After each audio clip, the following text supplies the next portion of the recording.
अस्सलाम वालेकुम and welcome to my YouTube channel. So आज हमारा लेक्चर है न्यूरॉन, यानी आज हम न्यूरॉन के बारे में डिटेल से पढ़ लें। So what is neuron? Neuron is the structure and function unit of nerve system. यानी न्यूरॉन नर्व सिस्टम की एक स्ट्रक्चर और फंक्शन यूनिट है। जिस तरह हम बोले कि cell is the structure and function unit of living organism, यानी सेल लिविंग ऑर्गेनिज्म की एक स्ट्रक्चर और फंक्शन यूनिट है, या cell is the building block of living organism, यानी सेल लिविंग ऑर्गेनिज्म की एक बिल्डिंग ब्लॉक है। इस तरह हमारी बॉडी में डिफरेंट टाइप ऑफ सेल है जो कि डिफरेंट ऑर्गन या सिस्टम बना रहे। For example, nephron is the structure and function unit of kidney, यानी nephron is the building block of kidney. इस तरह neuron is the building block of nerve system, यानी न्यूरॉन नर्व सिस्टम के एक building block है। So neuron is also called neuro cell, यानी neuron को neuro cell भी कहा जाता है। और न्यूरॉन बॉडी का लॉन्गेस्ट सेल है। सो न्यूरॉन लॉन्गेस्ट सेल है बॉडी की। और हमारे central nerve system two type of cell पे मुश्तमिल है। इधर में लिख रहा हूँ central nerve system two type of cell पे मुश्तमिल है। एक है न्यूरॉन न्यूरॉन और दूसरा है ग्लीनियल सेल, ग्लीनियल सेल। सो ग्लीनियल सेल क्या है? ग्लीनियल सेल सपोर्टिव सेल है जो कि न्यूरॉन की नरिशमेंट के लिए सपोर्ट दे रहे हैं। सो ये two type of cell nerve system में है। Neuron is also called information processing unit, यानी न्यूरॉन को इंफॉर्मेशन प्रोसेसिंग यूनिट भी कहा जाता है क्योंकि इंफॉर्मेशन की प्रोसेसिंग इन्वॉल्व है। सो आप न्यूरॉन का डिफिनेशन ऐसी भी कर सकती हैं, दो cell will generate and conduct the electrical impulses and action potential, यानी न्यूरॉन वो सेल है जो कि जनरेट कर रहे और कंडक्ट कर रहे इलेक्ट्रिकल इम्पल्सेस को या एक्शन पोटेंशियल को। सो ये हुआ another definition of neuron. Neuron involve in the detection of external and internal changes, और हमारी बॉडी में जो चेंजेस हो रहे, चाहे एक्सटर्नल हो या इंटरनल हो, इसके डिटेक्शन भी कौन कर रहे हैं? न्यूरॉन। यानी एक्सटर्नल चेंजेस क्या है और इंटरनल चेंजेस क्या है। एक्सटर्नल चेंजेस जैसा कि मेरा हाथ किस चीज के साथ टच हो गया, या जो हम लाइट डिटेक्ट कर रहे सेंस के जरिए, या टेस्ट हो गया या स्मेल हो गया, सो ये सारा क्या है? External changes. इस तरह है इंटरनल चेंजेस क्या है, यानी हमारी बॉडी में इंटरनल चेंजेस भी हो रहे, जैसा टेम्परेचर में चेंजेस आ रहे, ब्लड प्रेशर में चेंजेस आ रहे, या ब्रीदिंग में चेंजेस आ रहे, तो ये क्या है? तो ये सब इंटरनल चेंजेस है। तो इन्वॉल्व है न्यूरॉन एक्सटर्नल और इंटरनल चेंजेस की डिटेक्शन में। सो इधर मैंने अब नोट लिया, न्यूरॉन डज नॉट डिवाइड और रीजनरेट, यानी न्यूरॉन की रीजनरेशन या डिवीजन नहीं हो रहे, बिकॉज सेंट्रियोल इज एब्सेंट, यानी न्यूरॉन में सेंट्रियोल एब्सेंट होता है।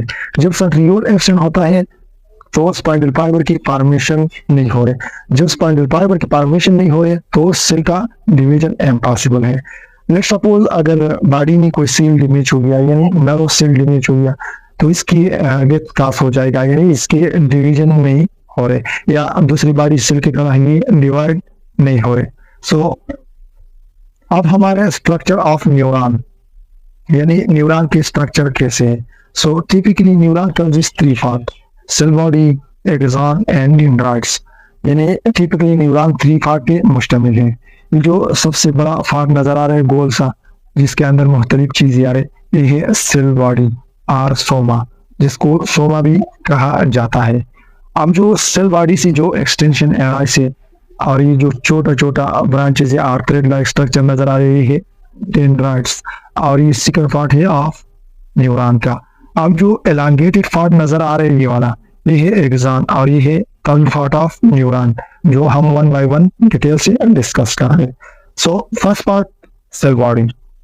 Cell body is also called soma, यानी सेल बॉडी को सोमा भी कहा जाता है, और साइटोन या इसको साइटोन भी कहा जाता है। और ये इरेगुलर इन शेप, यानी सेल बॉडी इरेगुलर शेप में होता है। So cell body is the main nutritional part of neuron, help by synthesis of material necessary for the growth and maintenance of neuron, यानी न्यूरॉन सेल की growth और इसकी maintenance के लिए food provide कर रहे हैं, न्यूट्रिएंट प्रोवाइड कर रहे हैं, जो न्यूरॉन सेल को सपोर्ट कर रहे हैं। अब कुछ टर्मिनोलॉजी यूज हुए हैं जिसमें पास आ रहे हैं न्यूरोप्लाज्म, यानी न्यूरोप्लाज्म क्या है? Cytoplasm of neuron is called neuroplasm, जिस तरह दूसरे या अदर सेल में साइटोप्लाज्म होता है, इस तरह न्यूरॉन में भी साइटोप्लाज्म है जिसको न्यूरोप्लाज्म कहा जाता है। और न्यूरॉन की साइटोप्लाज्म मुश्तमिल होता है या न्यूरोप्लाज्म मुश्तमिल होता है नंबर फर्स्ट न्यूक्लियस, यानी सेंट्रल पार्ट जो नजर आ रही है न्यूक्लियस, एक होता है न्यूक्लियस में साइटोप्लाज्म। सेकंड है राइबोसोम, यानी राइबोसोम प्रोटीन सिंथेसिस में हेल्प कर रहे हैं और ये भी सेल बॉडी में मौजूद होता है, जबकि न्यूरोप्लाज्म में ये जो ग्रेन्यूल नजर आ रहे छोटा छोटा ये है राइबोसोम। थर्ड नंबर पे है माइटोकॉन्ड्रिया। जैसा आपको पता है mitochondria is the power house of energy, यानी सेल को एनर्जी दे रहे, सेल को एनर्जी प्रोवाइड कर रहे। फोर्थ नंबर पे आ रहा है गोल्गी बॉडीज, यानी न्यूरोप्लाज्म में गोल्गी बॉडीज भी होता है, जबकि सेल में प्रोटीन प्रिपेयर हुए तो ये गोल्गी बॉडीज उसकी फेकिंग कर रहे। सो ये हो गया न्यूरोप्लाज्म। अब नेक्स्ट टर्म आ रहा है नेजल ग्रेन्यूल। नेजल ग्रेन्यूल क्या है? Like ribosome inside the cell body, a large number of granule present called nasal granule। यानी राइबोसोम की तरह न्यूरॉन की सेल बॉडी में भी छोटी छोटी ग्रेन्यूल मौजूद होता है जिसको नेजल ग्रेन्यूल कहा जाता है। और इसका जो फंक्शन है, नंबर फर्स्ट फंक्शन पाम ग्रेमेटर, यानी सेल बॉडी की ग्रेमेटर नेजल ग्रेन्यूल बना है। सेकंड प्रोटीन सिंथेसिस, यानी प्रोटीन सिंथेसिस में नेजल ग्रेन्यूल इन्वॉल्व है। और कौन सा प्रोटीन? राइबोज न्यूक्लियोप्रोटीन, यानी इसमें राइबोज न्यूक्लियोप्रोटीन की सिंथेसिस हो रही है, यानी आरएनए प्लस प्रोटीन। तो ये हो गया नेजल ग्रेन्यूल।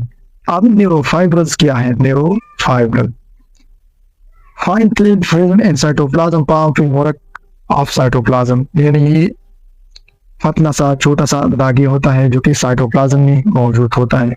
ये है न्यूरोफाइबर, यानी जो फाइन सा छोटा सा पतला सा दागी नजर आ रहे, ये क्या है? ये न्यूरोफाइबर जो कि फ्रेमवर्क ऑफ सेल बॉडी बना रहे, यानी ये एक फ्रेमवर्क का काम कर रहे।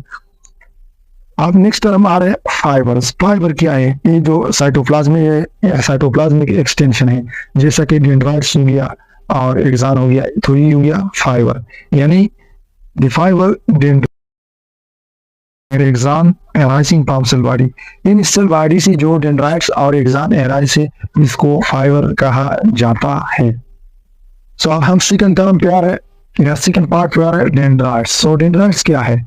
Dendrites are those cytoplasmic extension which conduct impulse toward the cell body, यानी डेंड्राइट्स वो साइटोप्लाज्मिक एक्सटेंशन या प्रोसेस है जो कि सेल बॉडी की तरफ मैसेज लेके जा रहे।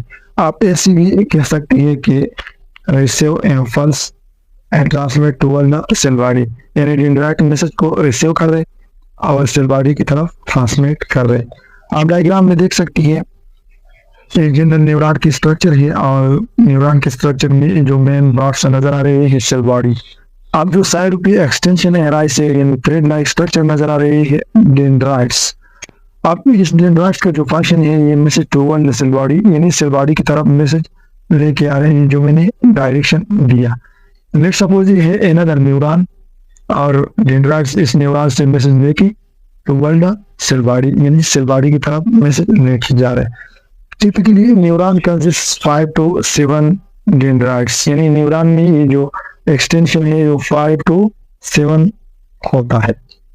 Spinal loop, dendrites of spinal loop यानी डेंड्राइट्स कांटादार जैसी अपीयरेंस है, इंक्रीज सरफेस एरिया और सरफेस एरिया को इंक्रीज कर रहे हैं। अब दो टर्म यूज हो रहे हैं, एक है डेंड्रान और एक है डेंड्राइट्स, यानी डेंड्रान और डेंड्राइट्स में क्या फर्क है?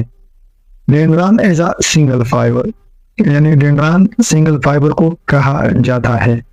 Dendrites as a more fibre, यानी मोर फाइबर को डेंड्राइट्स कहा जाता है। सो if the cytoplasmic extension is a single fiber then they are called dendron. If the cytoplasmic extension is more fiber and more branches then they are called dendrites. अब 3 number पे next बात आ रहा है axon और neuro fibre, यानी axon को neuro fibre भी कहा जाता है। Long single arm branch is cytoplasmic extension of neuron, यानी एक long single arm branches elongated tip होता है जो कि एग्जाम इसको कहा जाता है। सो ये है डायग्राम ऑफ न्यूरॉन और इसमें मुख्तलिफ लेवल पार्ट नजर आ रहे। ये जो मेन ब्राड ऑफ पार्ट नजर आ रहे हैं cell body.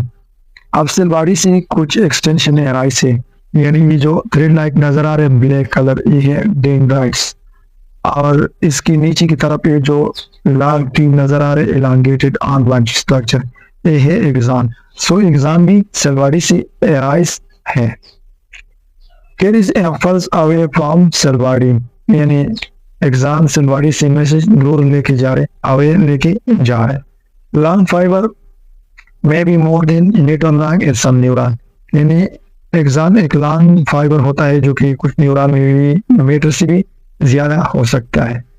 For example sciatic nerve जो हमारे बेस ऑफ स्पाइन से ओरिजिनेट हो रहे और नीचे लीक की तरफ जा रहे।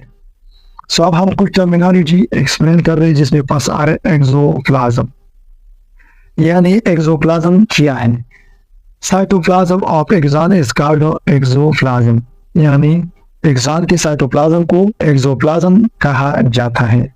इट कंटेन जो कि ये मुश्तमिल है माइटोकॉन्ड्रिया, जैसा मैंने बोला कि power house of the cell, यानी एनर्जी दे रहे न्यूरॉन सेल को। न्यूरोफाइब्रल है, माइक्रोट्यूब्यूल है और रफ एंडोप्लाज्मिक रेटिकुलम, यानी आर मैंने शॉर्ट लिखा। अब इधर टर्म आ रहे एक्सोलेमा, यानी एक्सोलेमा क्या है। Outer covering of axon is called axolemma, यानी जो आउटर कवरिंग है एक्सॉन की, जो बाहर वाला कवरिंग है क्या है, ये एक्सोलेमा, इधर मैंने लिखा है। अब इधर टर्म आ रहे एक्सॉन हेलॉक्स, यानी एक्सॉन हेलॉक्स क्या है। Thick area of cell body from where axon originate, यानी ये सेल बॉडी की थिक एंड मोटा एरिया है जहाँ से एक्सॉन ओरिजिनेट हो रहे, यानी ये वाला एरिया यहाँ से एक्सॉन का ओरिजिनेशन स्टार्ट हो रहे। सो ये हो गया एक्सॉन हेलॉक्स। अब शवान सेल या न्यूरोग्लियल सेल क्या है। Axon is covered by special type of cell called Schwann cell, यानी एक्सॉन को एक स्पेशल टाइप ऑफ सेल ने कवर किया जिसको शवान सेल कहा जाता है। यानी ये जो आपको नजर आ रही है वाला, ये है शवान सेल, इस तरह ये है शवान सेल, इस तरह ये है शवान सेल। यानी एक्सॉन को जो सेल ने कवर किया है ये शवान सेल या न्यूरोग्लियल सेल, जो कि न्यूरॉन को सपोर्ट कर रहे। With produce PT material myelin sheath, यानी ये पीटी मटेरियल को प्रोड्यूस कर रहे माइलिन शीट, जो कि नर्व को लीक करने से, मैसेज को लीक करने से बचा रहे। Myelin sheath it is a protein lipid complex which cover axon, यानी माइलिन शीट एक प्रोटीन लिपिड कॉम्प्लेक्स होता है जो कि शवान सेल को कवर कर रहे या एक्सॉन को कवर कर रहे।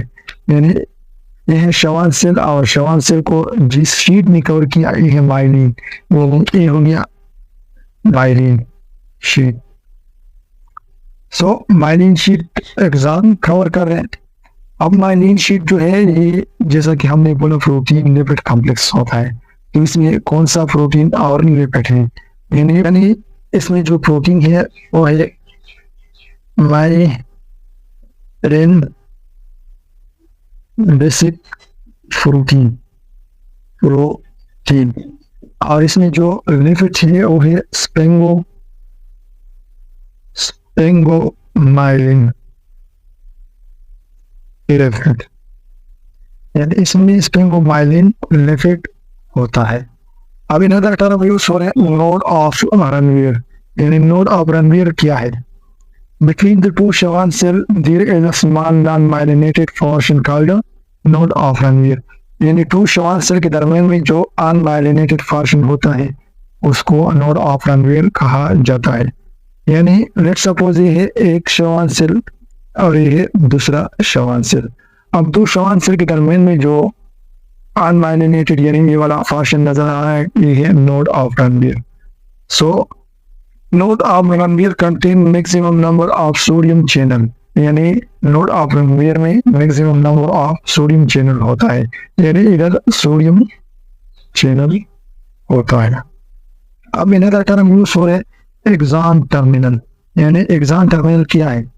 Eight the end of axon many fine branches present called axon terminal, और ये जो एक्सॉन की रूट में यानी एक्सॉन के एंड में जो रूट लाइक स्ट्रक्चर नजर आ रहे, ये जो ब्रांचेस नजर आ रहे, इसको एक्सॉन टर्मिनल कहा जाता है। अब अनदर टर्म है टर्मिनल नॉब और synaptic knob. So terminal knob क्या है? At the end of axon terminal knob like what is present is called terminal knob. यानी एक्सॉन की एंड में जो एक्सॉनल टर्मिनल होता है। अब एक्सॉनल टर्मिनल की एंड में जो ये स्पिनिंग बॉडी नजर आ रही है, यानी नॉब लाइक बॉडी नजर आ रही है, इसको टर्मिनल नॉब कहा जाता है। सो terminal knob contain synaptic vesicle, यानी इसमें साइनेप्टिक वेसिकल होता है और इस वेसिकल में न्यूरोट्रांसमीटर होता है जो कि मैसेज ट्रांसमिट करने में हेल्प कर रहे हैं।